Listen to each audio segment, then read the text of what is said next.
আজ বানিয়ে নিলাম পঞ্চ তরকারি। কেউই কিন্তু পঞ্চ তরকারি বলেও জানে, কেউই পাঁচমিশালি তরকারিটাও বলে। তো কি কি আনাজ নিয়েছি দেখে নাও।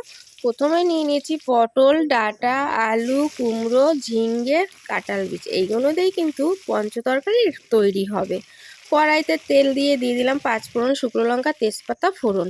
এবার সেই তেলে দিয়ে দেবো আলুগুলো একটু ভেজে দিয়ে দেবো। কেটে রাখা পটলটাকে দিয়েও একটু ভেজে নেব। এবার দিয়ে দেবো আদা বাটা, কাঁচা লঙ্কা বাটা দিয়ে ভালো করে একটু কষিয়ে নিলাম।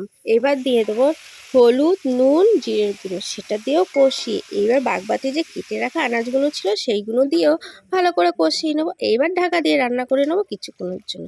ঢাকা খুলে দেখে নিলাম পাঁচমিশালি পঞ্চ তরকারিটা কিন্তু পুরো খাওয়ার জন্য রেডি। এবার কিন্তু চিনি দিয়ে নাড়াচাড়া করে একটা পাত্রে নামিয়ে নেব।